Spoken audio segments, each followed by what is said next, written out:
राजेंद्र सदाशिव निकाळजे उर्फ छोटा राजन।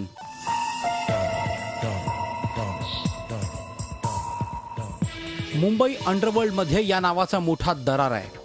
केवळ भारतीयच नाही तर जगभरातील तपास यंत्रणा त्याच्या मागावर होत्या। 80च्या दशकात सिनेमाच्या तिकिटांचा काळा बाजार करणारा राजेंद्र निकाळजे ते अंडरवर्ल्ड डॉन असा छोटा राजनच्या गुन्हेगारी जीवनाचा प्रवास आहे। खंडणी, खून, तस्करी अशा विविध गुन्ह्यात तो पोलिसांना हवा आहे। मुंबईच्या चेंबूर परिसरातून त्याने आपल्या गुन्हेगारी कारवायांना सुरुवात केली।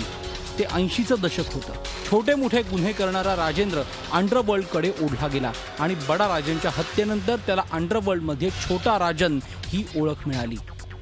छोटा राजन हा अंडरवर्ल्ड डॉन दाऊद इब्राहिमच्या टोळीत सामील झाला आणि अल्पावधीतच तो दाऊदचा उजवा हात बनला। मुंबई अंडरवर्ल्डमध्ये दाऊदप्रमाणे छोटा राजनने आपला दबदबा निर्माण केला होता। सोनं, इलेक्ट्रॉनिक वस्तू आणि अंमली पदार्थांची तस्करी हा दाऊदच्या डी कंपनीचा मुख्य धंदा होता। दाऊदच्या या काळ्या धंद्यात छोटा राजनचा सहभाग होता। मात्र दाऊद टोळीच्या वाढत्या गुन्हेगारी कारवाया आणि टोळी युद्धामुळे मुंबई पोलिसांनी या गुन्हेगारांच्या मुसक्या आवळायला सुरुवात केली। पोलिसांचा ससेमिरा टाळण्यासाठी दाऊद दुबईत पळून गेला। त्यानंतर छोटा राजनही त्याच्या आश्रयाला दुबईत पसार झाला। 1988च्या दरम्यान राजन मुंबईतून पळून गेला।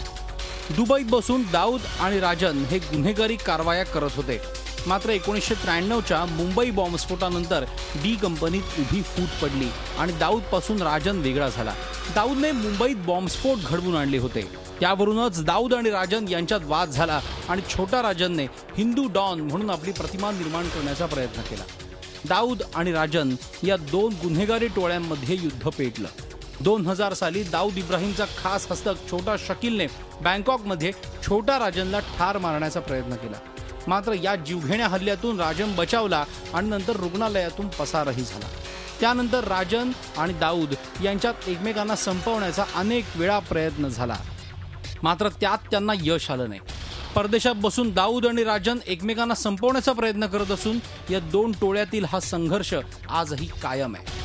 Bureau report, Zee media, Mumbai. Zee 24 तास रहा एक पाऊल पुढे।